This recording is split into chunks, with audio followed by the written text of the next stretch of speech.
The Calvaxian warship hung in space like a monument to violence and power. Its chrome hull, reflecting the distant stars as it positioned itself above Outpost Meridian, with all the subtlety of a hammer raised over an ant. Colony Commander Zhang sat in his office watching the countdown timer tick away, the hours until their deadline expired. His fingers drumming against the desk in a rhythm that matched his racing heartbeat. 3 days ago, the Calvaxians had arrived with their ultimatum and their ancient laws and their absolute certainty that humanity would bend the knee like every other species they had encountered.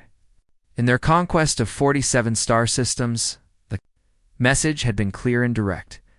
Surrender the mining rights to Meridian's moon or face trial by combat under the Galactic Council's ancient codes of war. Single combat between champions to avoid the wholesale slaughter that came with full military engagement. Zhang had immediately sent word to Earth requesting their finest warrior, their best soldier, anyone who could stand against the Calvaxian champions that had never lost a sanctioned duel in 300 years of expansion. But Earth was 6 weeks away at best, and the bureaucrats were arguing about jurisdiction, and the military was debating which branch should provide the champion, and the politicians were concerned about the optics of sending a soldier versus a volunteer versus a professional duelist. The Calvaxians had given them 48 hours now. Zhang had less than 6. The colonial administrator was a bureaucrat by training, but the fear in his eyes was genuine enough as he watched alien warships' weapons arrays track across his settlement. Like the eyes of a predator outpost, Meridian was home to 800 souls, most of them miners and engineers and support staff who had signed up for dangerous work in deep space, but not for this. Never for this. Zhang pulled up the files again, searching for anyone with military experience worth mentioning.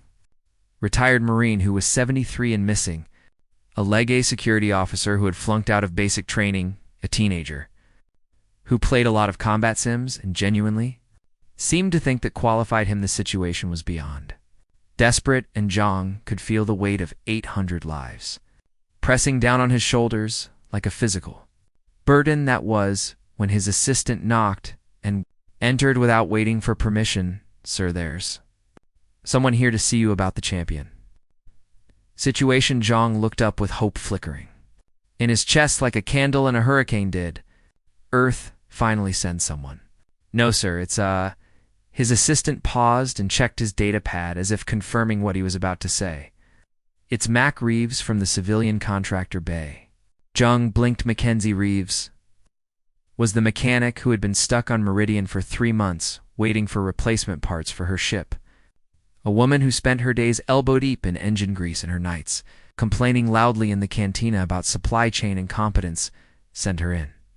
Mac entered the office in her typical fashion, which is to say she walked in like she owned the place and dropped into the visitor's chair without being invited. She was 43 years old with steel gray hair pulled back in a bun that had given up trying to be neat sometime around 0600 hours, coverall stained with a rainbow of mechanical fluids, and the kind of permanent scowl that came from decades of fixing other people's mistakes. "I hear you got a problem," she said. Zhang resisted the urge to laugh hysterically because, yes, he had a problem, and no, a civilian mechanic was not the solution, Miss Reeves. "I appreciate your concern, but those chrome-plated bastards broke my wrench." Zhang stopped mid-sentence. "What?" "During their little inspection tour 3 days ago," Mac continued, and her voice carried the kind of cold anger that Zhang had only heard from career sergeants who had been pushed too far there. War Master, or whatever the hell he calls himself, was waving his arms around, showing off, and he knocked my sonic wrench off the workbench. "I'm sorry about that, but do you know how much a Rothman Series 7 sonic wrench costs?" Mac leaned forward, and her eyes were hard as vacuum-rated steel. "Do you know how long I saved for that thing? Do you know that they stopped making them 6 years ago and you can't get parts anymore?" Zhang opened his mouth, but Mac wasn't finished, and when I told him to watch where he was swinging those gorilla arms of his, do you know what he did? I imagine he stepped on it. Mac's voice dropped to something just above a whisper, which somehow made it more terrifying. He looked me right in the eye, and he stepped on my wrench and ground it into the deck plating, and then he laughed. Zhang sat back in his chair. That's unfortunate, but I don't see what I volunteer. The words hung in the air between them like a grenade with the pin pulled. You what?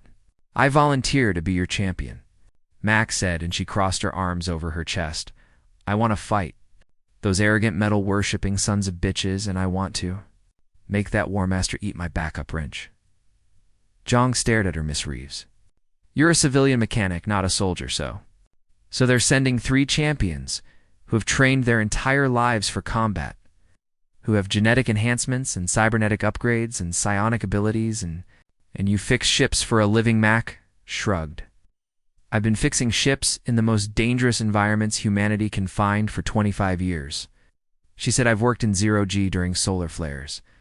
I've patched hull breaches while we were still venting atmosphere. I've rebuilt fusion cores that were 10 seconds from going critical. That's not the same as I've been in bar fights on 15 different stations. Mac continued, counting on her fingers. I've survived 3 separate attempts by pirates to raid my ship. I once punched out a claim jumper who pulled a knife on me in the Tau Ceti dockyards. And I am meaner than a rattlesnake with hemorrhoids when someone breaks my stuff. Zhang looked at her Ellie. She wasn't young, and she wasn't pretty, and she wasn't a soldier. But there was something in her eyes that reminded him of blast-forged steel. Something that had been heated and hammered and tempered by decades of surviving in the black. You'll die, he said quietly. Maybe Mac agreed, but maybe not. And either way, those bastards will know they were in a fight. I can't ask you to do this. You're not asking. Mac stood up. I'm volunteering. Which means it's my choice and my risk. So get on your coms and tell those Calvaxian peacocks that humanity accepts their challenge. Zhang wanted to argue, but he looked at the countdown timer and thought about 800 people who were counting on him to find a miracle. You're sure about this? Max smiled, and it wasn't a nice smile. I'm going to get my wrench back, she said, one way or another for hours. Later, the Calvaxian delegation received Earth's official response outpost. Meridian accepted the terms of combat there. Champion would face the Calvaxian warriors in 6 hours in somewhere. In the civilian contractor Bay Mackenzie, Reeves was going through her toolkit, looking for anything that might help her survive what was probably going to be the last fight of her life. She pulled out her backup wrench. 2 feet of solid titanium alloy that she had nicknamed percussive maintenance, and smiled that same terrible smile.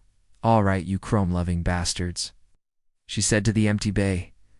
Let's see how you do against someone who knows that fair fights are for people who can afford to lose. The arena materialized in orbit like a soap bubble made of deadly light. A perfect sphere 1 kilometer across that hummed with power sufficient to reduce a battleship to atoms if anyone tried to interfere with the sanctioned combat. Inside, Mac stood in the transport shuttle, watching the structure grow larger through the viewport, and wondered, not for the first time, if she had made a terrible mistake. Too late now, though. Commander Zhang sat across from her, looking like he was attending a funeral, which in fairness he probably thought he was. You can still back out, he said, for the 14th time since they had left Meridian. No, I can't, Mac replied, checking her toolkit one more time. We accepted the challenge, and backing out now means automatic forfeit, which means they get the moon, and we look like cowards. Better to look like cowards than to die. Speak for yourself. The shuttle docked with the arena's entry port, and Mac grabbed her toolkit and her wrench and headed for the airlock. Zhang followed her. At least, tell me you have a plan. Mac paused at the threshold and looked back at him. Yeah, got a plan, she said. Hit them with my wrench until they stop moving. It's not a plan, that's barely a concept, it's worked for me so far. She stepped through the airlock before he could argue further. The interior of the arena was simple and brutal. Just a flat circular platform suspended in the center of the sphere with hard light walls that would prevent anyone from falling out, and cameras positioned at every angle to broadcast the fight to billions of viewers across the Calvaxian Empire. And beyond, Mac walked to the center of the platform and set down her toolkit. The gravity felt normal, which was something, and the air was breathable, which was nice. And there were no obvious environmental hazards, which meant she only had to worry about the 3 trained killers who were about to try to end her life. She stretched, trying to work out the knots in her Back from too many years of crawling through access tubes and sleeping in zero-G, bunks her knee clicked when she bent. Either shoulder ached from an old injury that never quite healed. Right, she was tired and sore and running on for hours of sleep, and enough coffee to fuel a small reactor perfect. On the far side of the arena, a portal opened, and the Calvaxian champions entered. The first was the War Master, who had stepped on her wrench. 7 feet of chrome-plated muscle and cybernetic enhancements, with arms that could probably bend steel and a combat suit that bristled with weapons and tactical systems. Second was something that looked almost human, except for the way its eyes glowed with a faint purple light and the way the air seemed to shimmer around, like heat waves rising from sun-baked metal. This was the Mindbreaker, and Mac had read enough about psionics to know she was in serious trouble. The third moved like water flowing uphill, each step perfectly balanced and controlled. This was the bladed Enser, and the monomolecular blades that extended from its forearms caught the light like Crystal 3 War expressions of absolute confidence. They had done this before, and they had won every time. Mac picked up her wrench. The War Master laughed when he saw her, a booming sound that echoed through the arena. This is the champion humanity sends. His voice came through, translated by the arena's systems. An old woman with a tool. This old woman is going to shove this tool so far up your exhaust port you'll taste titanium for a week, Mac replied, and she was pleased to hear her. Voice didn't shake. The arena's referee appeared as a holographic projection, some sort of digitized neutral party that would enforce the rules. The terms are clear. It announced in a voice like grinding gears 3 rounds of single combat with 5 minutes rest between each round. Lethal force is permitted. Victory is achieved by death or incapacitation of the opponent. Interference will result in immediate disqualification and orbital bombardment of the challenger's home. Base Mac's stomach went cold at that last part. She had known the stakes, but hearing them stated so plainly made it real in a way that statistics and briefings never could. If she lost 800 people died, no pressure. Round 1 begins in 60 seconds. The referee continued. War Master versus the human champion, the bladed Answer and Mindbreaker retreated to observation platforms that rose from the arena floor. The War Master cracked his knuckles, and the sound was like gunshots. Mach adjusted her grip on her wrench and tried to remember everything. She had learned from 25 years of surviving in places that were actively trying to kill her. Stay calm, assess the situation, find the weakness, exploit it without mercy. The countdown began. 60 seconds. The War Master activated his combat suit, and Mac watched weapon systems come online with the kind of attention she usually reserved for reactor diagnostics. 4 to 5 seconds. She noticed the cooling intakes on the back of the suit running at high capacity, which made sense given all the hardware he was packing, but also meant he was generating a lot of heat. 30 seconds. The intake design looked familiar, and it took her a moment to place it. But then she recognized the configuration from the Mark VII reactor couplings that everyone in the industry knew were garbage because they had a critical flaw in the thermal management system. 15 seconds. You jam something into the intake at just the right angle. The whole cooling system would cascade failure and shut down to prevent damage in seconds, and without cooling, all those cybernetics and weapons would overheat. In about 90 seconds? 5 seconds? Mac smiled. 3 seconds? I'm going to enjoy this. The War Master said. 1 second, Yamak replied. Me to the referee's voice cut through the tension. Like a blade begin, the War Master charged. He moved fast for something that big, covering the distance between them in 3 massive strides with his fists raised to deliver what was probably supposed to be a quick and brutal finishing blow. Mac didn't try to block or dodge. She dove forward under his swing, going low like she was sliding under a malfunctioning cargo door, and she came up behind him while he was still turning. The cooling intake was right there at shoulder height. She jammed her wrench into it with every ounce of strength she had. There was a screech of metal on metal and a shower of sparks. The War Master roared and spun, trying to grab her, but Mac was already rolling away. Putting distance between them, his combat suit flickered. Warnings lit up across his helmet display. The cooling the system was trying to compensate for the blockage, but the design flaw meant that instead of rooting around the problem, it just shut down entirely to prevent catastrophic damage. 30 seconds later, the War Master was steaming like a kettle as his cybernetics began to overheat. 60 seconds, and he was moving slower, his enhanced strength diminishing as systems went into thermal protection mode. 90 seconds, and he dropped to one knee, gasping as his own augmentations threatened to cook him. From the inside, Mac walked over and pulled her wrench free from the intake. Then she hit him across the helmet with it. The War Master went down and stayed down. The arena was absolutely silent. Mac looked up at the cameras broadcasting to the galaxy round. "One," she said. "Anyone else want to dance?" The silence stretched for another few heartbeats. Then, from somewhere in the vast audience watching across the stars, someone started laughing. It spread like wildfire, not mocking laughter, the laughter of people who had just witnessed something they never thought they would see. One of the Calvaxian Empire's finest warriors defeated by a mechanic with a wrench and knowledge of a common design flaw. The Mindbreaker stepped onto the platform. Its eyes glowed brighter, and the air around it began to shimmer more intensely. "You will not find my weaknesses so easily," it said. Mac hefted her wrench and grinned. "Good," she replied. "I was worried this was going to be too easy." The 5-minute rest period began, and Mac sat down hard on the platform, trying to catch her breath. 1 down to 2 go on. The next one could attack her mind directly. She looked at her wrench and thought about her broken sonic wrench and 800 people counting on her come. On Mac, she whispered to herself, "You've survived worse than this." She wasn't entirely sure that was true, but she was going to keep telling herself that anyway. The Mindbreaker circled Mac like a shark that had scented blood in the water, and its glowing purple eyes never blinked as it studied her from every angle. It stood in the center of the platform, turning slowly to keep the psionic warrior in sight, while her mind raced through everything she knew about mental attacks, which admittedly wasn't much beyond what she had read in the briefing materials.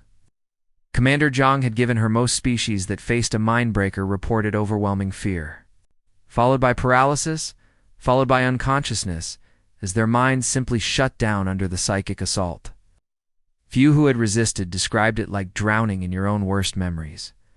While someone screamed directly into your brain, Mac tightened her grip on her wrench. "Your trick with the War Master was clever," the Mindbreaker said, and its voice seemed to come from everywhere and nowhere at once. "But there are no design flaws in the mind for you to exploit. No weaknesses you can see and strike. We'll see about that." The referee's countdown began. Mac used the 60 seconds to run through a mental checklist, same way she would before starting a dangerous repair job. Environmental hazards. None visible. Immediate threats. 1 psionic warrior, who can apparently turn your brain into scrambled eggs. Available resources. 1 wrench. 1 toolkit. 1 very stubborn refusal to die. The countdown hit 0. Begin. The Mindbreaker didn't move. It didn't need to. The psychic assault hit Mac like a physical wave, and suddenly she was back in the reactor room of the CSS Valiant, watching the containment field fail, knowing she had 30 seconds before the fusion core went critical and killed everyone on board. Her hands shook. Her breath came in short gasps. The fear was overwhelming and immediate and real, even though part of her mind knew it wasn't happening now, wasn't real, was just a memory being used against Herb. Knowing something and being able to resist it were 2 very different things. The Mindbreaker smiled. "Do you see now?" it asked. "Your mind betrays you. Your fear controls you. Your memories drown you." Mac dropped to 1. Neither memory shifted now. She was in the Tau Ceti dockyards, and the claim jumper had a knife, and she could feel the cold steel against her ribs, and she knew she was going to die alone in a grimy alley over a stupid territorial dispute. Her vision narrowed, her ears rang. This was it. This was how she lost. Then another memory surfaced, not one the Mindbreaker had chosen. One. It came from somewhere deeper. She was 19 years old and working her first real job on a mining station in the asteroid belt, and a micrometeorite had punched through the hole 3 meters from where she was standing. Decompression alarm shrieked. People were screaming. Everyone was running for the emergency shelters, but Mac had looked at the breach, and then at the emergency patch kit on the wall, and then back at the breach, and she had made a choice. She had stayed. She had grabbed the kit. She had sealed that breach while the wind tried to suck her out into the black, and when it was done, and the alarm finally stopped, her supervisor It found her sitting against the wall, shaking so hard her teeth rattled. "Why didn't you run?" He'd asked. "Because someone had to fix it." She had replied. That was the moment Mac realized something important. Fear was just another problem to solve. The memory of the Valiant's failing reactor shifted in her mind. Instead of drowning in the panic, she saw it clearly now, remembered what she had actually done instead of what the fear wanted her to remember. She had grabbed the emergency override controls. She had vented the plasma through the secondary coolant system. She had saved the ship. The claim jumper memory crumbled next. She hadn't frozen. She had grabbed his wrist, twisted hard, broken his grip on the knife, and then broken his nose with a headbutt that had left her seeing stars for an hour. Memories were real. The fear was real, but the paralysis was a lie. Stood up the mindbreaker's smile. Faltered. "Impossible," it said. "You should be." "Should be what?" Mac interrupted, and her voice was steady now. "Should be scared." "I am scared. I've been scared every day for 25 years, working in places that wanted me dead. Fear doesn't stop me anymore. It just tells me I'm still alive." She started walking toward the mindbreaker. "Your power is impressive," she continued, "but you made a mistake. You assumed that fear would control me, but fear is just data. It tells me something is dangerous, and then I decide what to do about it." The mindbreaker's eyes flared brighter, and the psychic assault intensified. Mac felt it like pressure against her skull, but she kept walking, one step another. The platform seemed to tilt under her feet. Her vision swam with images of every close call, every near-death experience. Every moment she had almost failed, but underneath all of that was something. The mindbreaker couldn't touch the part of her that had chosen to stay and patch the breach, though. Part that had saved the Valiant. Part that had volunteered to fight 3 alien champions because they had broken her favorite wrench: stubbornness. Human stubbornness that had carried her species from caves to the stars. She was close, now close enough to swing the mindbreaker threw up a telekinetic barrier, but Mac had spent years working in zero-G, where every action had an equal and opposite reaction, and she knew how to redirect force instead of fighting it. She let the barrier deflect her swing and used the momentum to spin, completing a full rotation that brought her wrench around from a different angle. The mindbreaker tried to dodge, but it had relied on its psychic powers for so long that its physical reflexes were slow. The wrench caught it across the side of the head, not hard enough to kill, hard enough to stun. The psionic assault stopped like someone had flipped a switch. Stood over the mindbreaker, breathing hard. "Here's something about humans you should know," she said. "We spent millions of years being hunted by things bigger and faster and stronger than us. We learned to be afraid and keep moving anyway." She raised her wrench. The mindbreaker tried to bring its powers back online, but Mac could see it struggling, probably concussed, probably seeing stars. She brought the wrench down again this time. Mindbreaker stayed down. The arena erupted in noise across the galaxy. Billions of viewers were losing their minds as they watched this impossible thing happen again.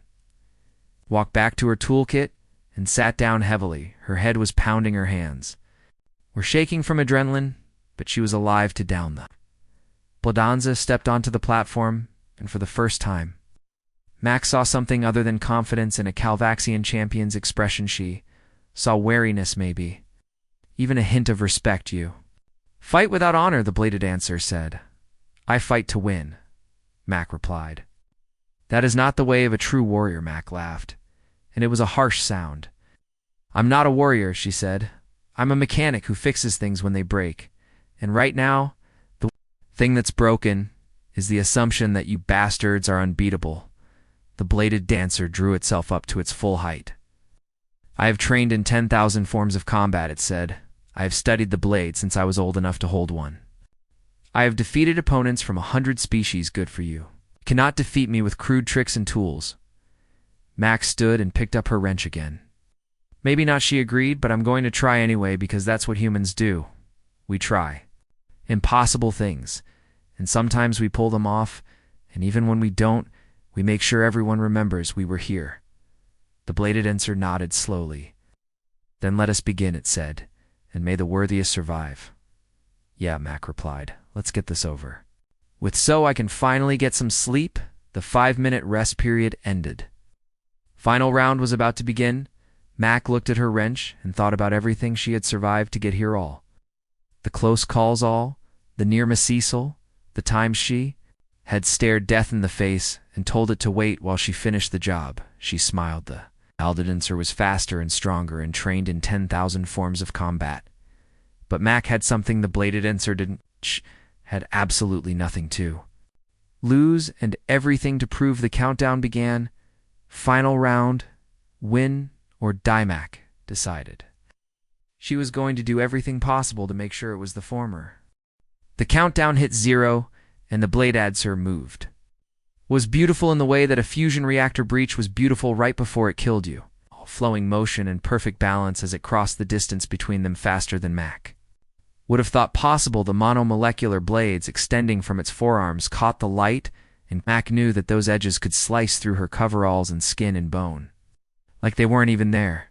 She didn't try to block. She threw a handful of ball bearings from her toolkit. The Bladed Dancer was expecting an attack, not a distraction, and its perfect footwork suddenly became a liability as the tiny metal spheres scattered across the platform turned the surface into an ice rink. One foot slipped just for a microsecond, but Mac had been waiting for exactly that kind of opening for her entire career, and she was already moving. She dove low again because going low had worked against the War Master, and she trusted patterns that had kept her alive.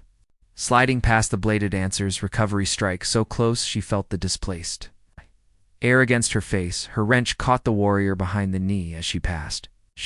Hard enough to break anything, hard enough to knock it off balance on the treacherous footing. The Bladed Dancer went down, but even falling it was graceful.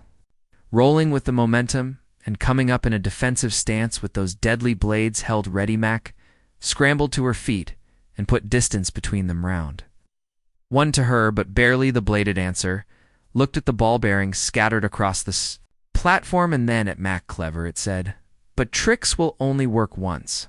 Good thing I've got lots of tricks.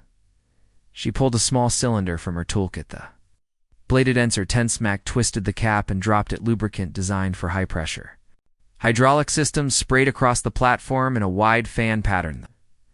The already treacherous surface became absolutely lethal now. They were both stuck in a circle of slippery death, where one wrong step meant falling, and falling meant dying, because those monomolecular blades didn't care if you landed on them on purpose or by accident. The Bladed Dancer's eyes narrowed. You would endanger yourself just to hinder me. Every day of my life I endanger myself, Mac replied. This is just Tuesday. The warrior began to move again, but carefully now. Each step placed with absolute precision. Mac watched and waited. She had worked in 0G for so long that her sense of balance was different from people who spent their lives in standard gravity. She knew how to move when there was no friction. When every action sent you sliding in unexpected directions, the Bladed Dancer didn't have that experience. It had trained in 10,000 forms, but all of them assumed solid footing. Launched herself forward, not running, but controlled falling, using her momentum. Instead of fighting it, the Bladed Dancer struck in. Mac twisted, rotating her body in a way that would have been impossible on dry ground, but on the lubricant slick she slid past. The blade, with centimeters to spare, her wrench came up in an uppercut that caught the warrior under the chin. The Bladed Dancer's head snapped back. Mac kept moving. She couldn't stop now, because stopping meant losing her momentum, and momentum was all she had. Grabbed another item from her belt. Magnetic pulse grenade, not really a grenade, actually a diagnostic tool for checking electromagnetic interference in ship systems, but the Bladed Dancer didn't know that Mac activated it and tossed it, though. Warrior's eyes went wide, and it dove away from what it assumed was an explosive. The device landed and pulsed, sending out a wave of electromagnetic energy that wouldn't hurt anything organic but played hell with certain types of sensors and cybernetics. The Bladed Dancer's balance suddenly faltered as whatever internal systems it was using to compensate for the slippery surface went haywire. It actually slipped those perfect reflexes momentarily. Useless. Mac was already there. Her wrench came down on the warrior's wrist. The monomolecular blade retracted with a wet sound that suggested something important had broken. The Bladed Dancer rolled away, cradling its injured arm, but it wasn't done, not even close with. Ow. One arm disabled, it shifted stance, flowing into a different form of combat that relied more on kicks and sweeps. It was adapting. Mac respected that. Even as she scrambled backward, her toolkit was running low on tricks ball bearings. Used lubricant, Use magnetic pulse. Used she had some chemical fire suppressant that might work as a smoke. Screen she had duct tape, but she couldn't think of a good use for it right now. She had a plasma cutter, but getting close enough to use it meant getting close to those blades. Blade Insert pressed the attack, and Mac found herself defending for the first time in the fight. Teach strike came faster than the last Teach one forced her back. She blocked with her wrench and felt the impacts rattle her bones. Blade scraped across her shoulder, drawing blood knot, deep knot, critical but enough to hurt. And enough to remind her that she was running out of time and space and options. Her back hit the edge of the platform, no more room to retreat. Bladed Enser saw victory in its eyes. It lunged forward for the killing blow. Mac grabbed the fire suppressant canister and triggered it directly into the warrior's face. Chemical foam exploded outward. The Bladed Enser recoiled, choking on the suppressant. Mac dove between its legs, came up behind it, and kicked the back of its knee with all the strength her steel-toed work boots could deliver. The warrior went down. Mac jumped on its back, wrapped her arm around its neck, and held on. The Bladed Enser thrashed it, was stronger than her, faster than her, better trained than her, but Mac had grown up in the mining colonies where kids learned early that the only way to win a fight against someone bigger was to hold on tight and never let go. No matter what she squeezed, the Bladed Enser tried to roll. Mac rode. The movement it tried to reach back with its good arm to grab Hershey, tucked her head and held tighter. 15 seconds. 30. The thrashing became weaker. 45. Warrior's movements slowed. 60. It went limp. Mac held on for another 10 seconds. Just to be sure, then she let go and rolled away, gasping for air. The Bladed Enser lay on the platform unconscious. The arena was silent. Mac looked up at the cameras broadcasting to billions of viewers across the galaxy. 343, she said between gasping breaths. Now, where's my damn wrench? Then the cheering started, not from the Calvaxian Empire, from everywhere else, from every species that had ever been conquered or threatened or pushed around by the Empire's champions. They were cheering for the middle-aged mechanic in grease-stained coveralls, who had just done the impossible, who had beaten 3 undefeated champions with nothing but tools and tricks and the kind of stubborn refusal to quit that defined humanity. The referee's hologram appeared. Victory to the human champion, it announced. By the ancient laws, the Calvaxian Empire's claim is forfeit.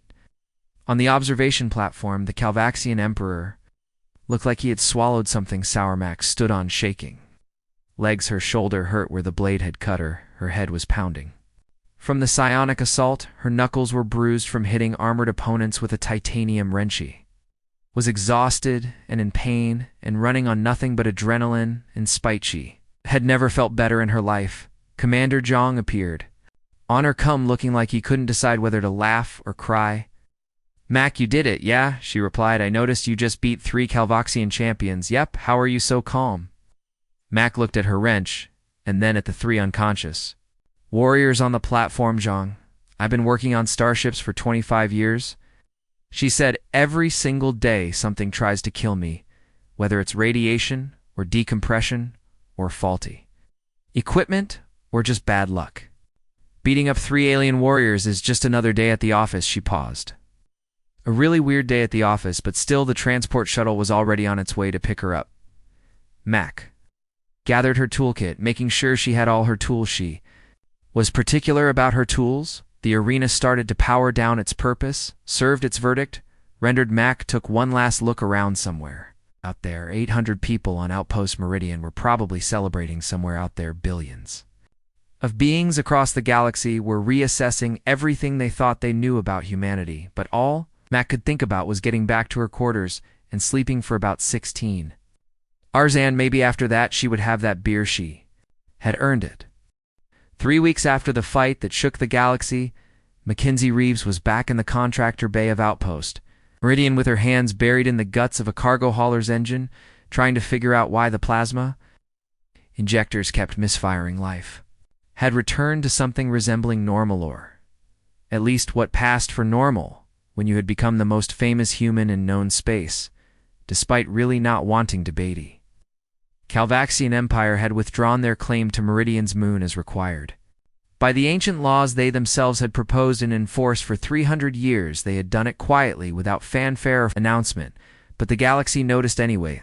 The galaxy was very good at noticing when the mighty fell in the days immediately.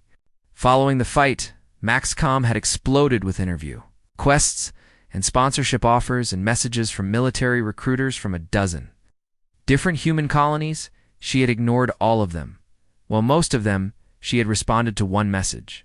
From a toy company that wanted to make action figures of her, but only to tell them that if they gave her a percentage of the profits, she wouldn't sue them for using her likeness.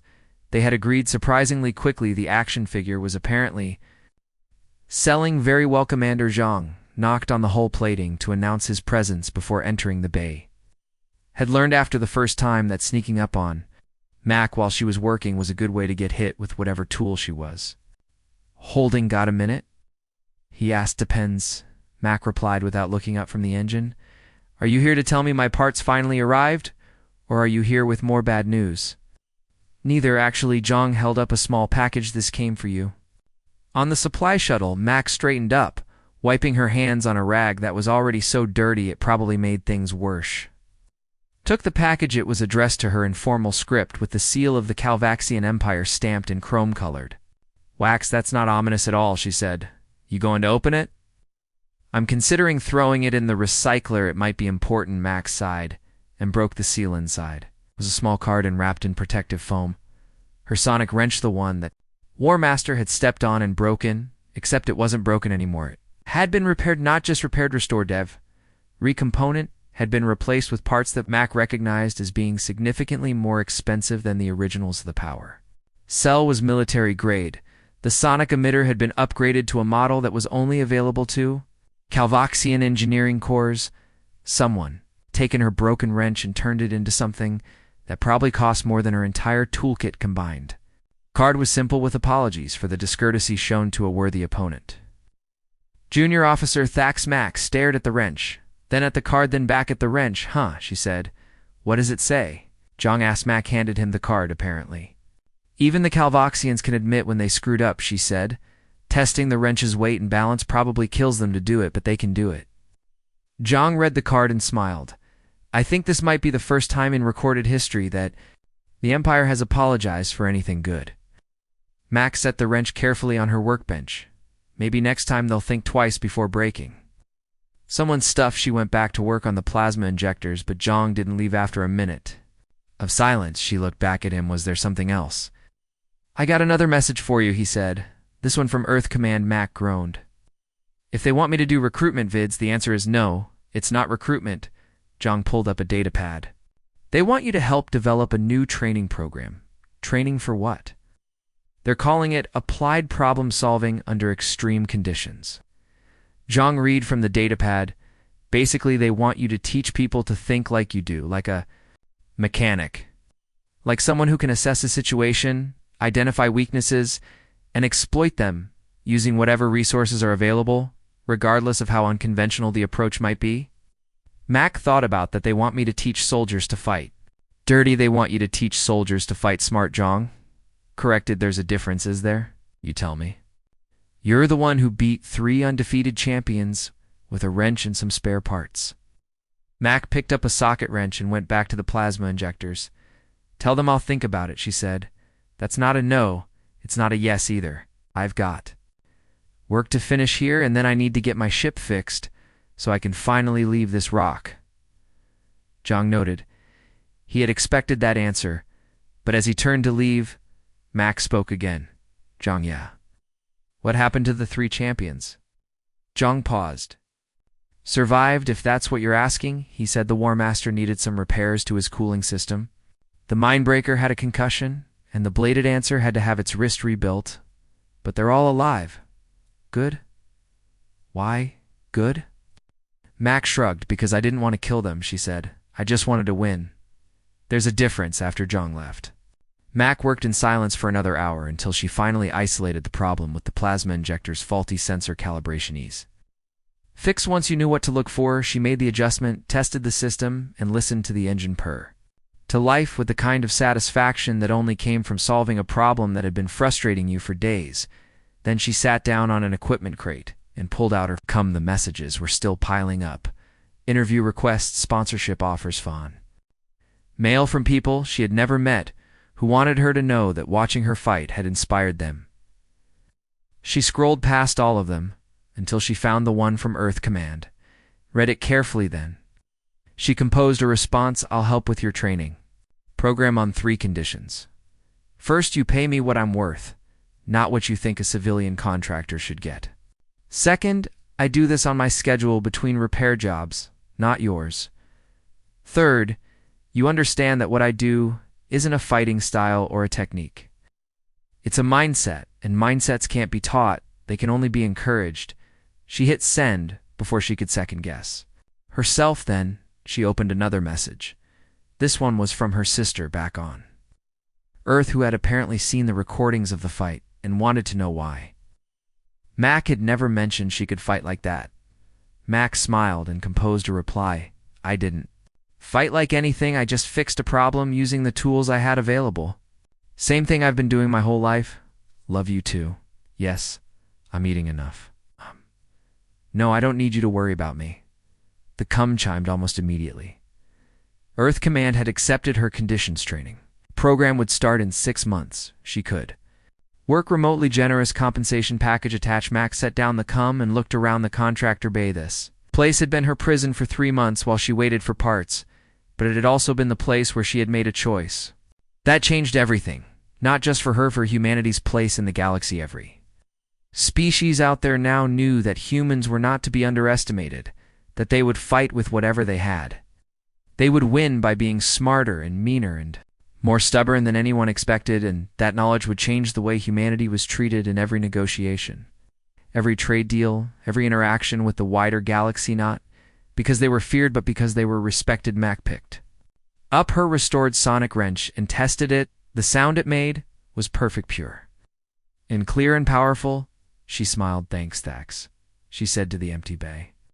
"I'm sorry I threatened to shove a wrench up your exhaust port." Then she went back to work, because that was what Mac did. She fixed things.